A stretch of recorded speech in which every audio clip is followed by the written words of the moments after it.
अस्सलाम वालेकुम। आज हम बात करेंगे सिर्फ़ तुम के मेगा एपिसोड 7 के बारे में।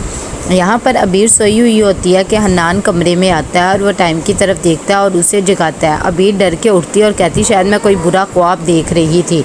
तब वो उसे कहता है कि पॉलर का टाइम हो रहा है, मैं तुम्हें छोड़ने चला जाऊँगा, इसीलिए उठाया। तो अबीर कहती है कि मैंने कहा था आपको कि मैं खुद ही चली जाऊँगी। वैसे भी आपने मुझसे शादी करके मेरे पे एहसान किया, आप तो शादी नहीं करना चाहते थे। तभी उसे समझाता है लेकिन मैं इसे दिल से निभाऊंगा।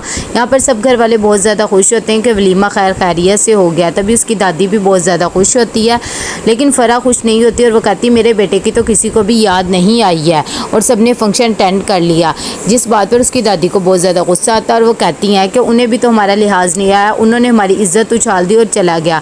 उसी बात पर फराज भी कहता है कि हमज़ा को बिल्कुल भी हमारे घर की इज़्ज़त का ख्याल नहीं था और वो चला गया। ये बात फ़रा को बहुत ज़्यादा बुरी लगती है और वो उठ के चली जाती है। तभी उसकी दादी कहती है आज के बाद ऐसी बात ना हो। यहाँ पर हन्नान अबीर के पास आता है और उसे कहता है कि कोई बात नहीं, हमारी शादी जैसे भी हुई लेकिन हम दोस्ती तो कर ही सकते हैं। तभी अबीर कहती है कि ठीक है, हम दोनों दोस्ती कर लेते हैं और दोनों रजामंदी से एक दूसरे से हाथ मिलाते हैं और दोस्ती कर लेते हैं। अबीर जब सोई हुई होती है तो हन्नान बहुत ज़्यादा परेशान होता है और उसे वो सब बातें याद आ रही होती है जो हमज़ा ने उससे की होती है कि काश मैं इजहार कर देता तो आज सारा के साथ होता।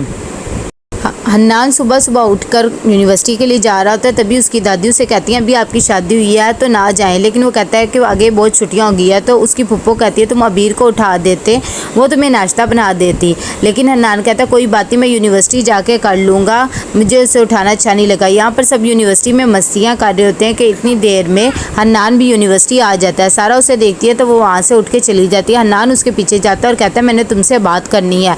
तभी दोनों लाइब्रेरी जाते हैं तो सारा उसे कहती है मैंने तुम्हारी खातिर अपनी मंगनी ख़त्म कर दी, बहुत कुछ किया, इतनी लड़ाइयाँ की, अपनी अम्मी को मनाया। हन्नान भी बताता है कि मैं ये शादी नहीं करना चाहता था लेकिन हमज़ा की वजह से मुझे करनी पड़ी क्योंकि हमज़ा ने ऐन वक्त पे घर छोड़ के चला गया और शादी से इनकार कर दिया। तभी सारा कहती कि क्या तुम मेरी खातिर अपनी वाइफ को छोड़ नहीं सकते, मेरी खातिर, मेरी खुशी खातिर। जब हन्नान ये बात सुनता है तो वो अफसुर्दा हो जाता है और वो कहता है कि मैं नहीं छोड़ सकता क्योंकि इस बात पर अबीर का कोई कसूर नहीं है, मैं कैसे उसे छोड़ दूँ। सारा वहाँ से उठ के जाती है।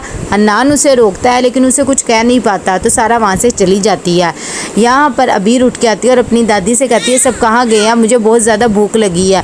तभी उसकी दादी उसे समझाती हैं कि अपने शोहर का नाम नहीं लेते और वो उसे बताती है कि हम दोनों की दोस्ती हो गई है, जिसे सुनकर उसकी दादी बहुत ज़्यादा खुश हो जाती है और कहती है कि एक दिन आएगा तुम दोनों में प्यार भी हो जाएगा। हन्नान बीच पे चला जाता है और वो बहुत ज़्यादा अफसुर्दा होता है और वो सब बातें सोच रहा होता है जो सारा ने उससे की होती है कि क्या तुम मेरी खुशी की खातिर अपनी वाइफ को नहीं छोड़ सकते। हन्नान बहुत ज़्यादा परेशान होता है कि अब मैं क्या करूँ, लेकिन वो अबीर को भी धोखा देना नहीं चाहता। यहाँ पर मारूफ और अबीर दोनों बैठी होती है और अबीर बहुत ज़्यादा अफसुर्दा होती है क्योंकि मारूफ वापस जा रही होती है। तभी वो कहती है आप मुझे छोड़ के इतनी दूर जा रही है, लेकिन मारूफ उसे समझाती है कि तुम्हारा यहाँ से ससुराल है, तुमने सबके दिल जीतने हैं और मुझे शिकायत का मौका ना देना।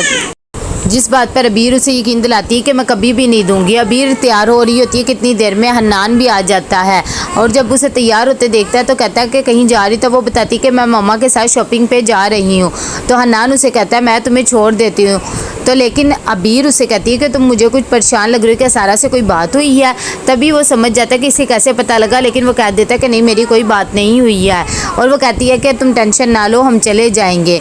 जब वो जाने लगती है तो एकदम फ़ोन पे उसकी नज़र पड़ती है और सारा का मैसेज आया होता है। तो कैसा लगा आपको ये एपिसोड, लाइक कमेंट शेयर करके लाजमी बताइएगा, हमारे चैनल को सब्सक्राइब कर दीजिएगा। अल्लाह हाफिज़।